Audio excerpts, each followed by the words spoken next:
ভারত আর পাকিস্তান যদি যুদ্ধ লেগেই যায় তাহলে এখানে কে বেশি উপকৃত হবে? আসুন একটু বিশ্লেষণ করা যাক।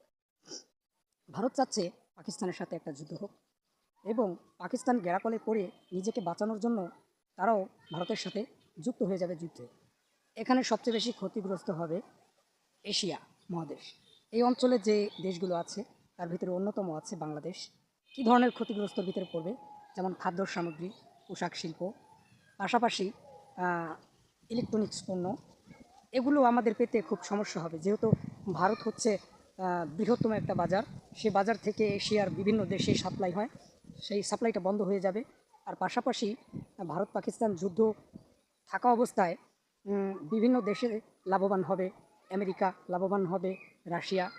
আর প্রচুর পরিমাণে সাধারণ পাবলিক মারা যাবে যদি পারমাণবিক হামলা করেই ফেলে পাকিস্তান নিজেকে বাঁচানোর জন্য। তাহলে অন্ততপক্ষে 2 কোটি মানুষ নিহত হবে। আপনি আমি এর ইফেক্টে পড়ব, যদিও যুদ্ধটা আমাদের ভিতরে নেই। ভারত পাকিস্তান যুদ্ধ, এর প্রভাব কিন্তু তা আমরা বাও বাতাস পাবো। তাহলে আসলে উপকৃত হবে কারা, মানে লাভবান হবে কারা? এখানে কেউ লাভবান হবে না, সবাই ক্ষতিগ্রস্ত হবে। কারণ যুদ্ধ, মারামারি, হানাহানি এটা শান্তি বয়ে আনে না, এটা ধ্বংস বয়ে আনে। আর ধ্বংস কখনো ভালো হতে পারে না। ধ্বংস তো ধ্বংসই। ভালো হওয়ার জন্য, কিছু ভালো করার জন্য যুদ্ধ বন্ধ করতে হবে। বহির্বিশ্বের মাথা যারা, তারা চায় না যুদ্ধ বন্ধ হোক, তারা আরও চাচ্ছে যেন যুদ্ধ লেগে যাক।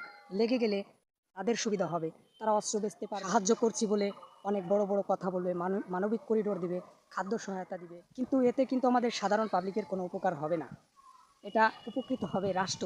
তাও যে পরিমাণ ক্ষতি হবে, মনে করেন আপনার 500 টাকা ক্ষতি হলো, সেখানে আপনি 50 টাকা ক্ষতিপূরণ পেলেন, তাহলে কি আপনার পোষাবে? তাহলে এটা থেকে বাঁচতে হলে আমাদের নিজেরা শান্ত শিষ্ট থাকতে হবে, যুদ্ধ যুদ্ধ খেলা থেকে বেরিয়ে আসতে হবে।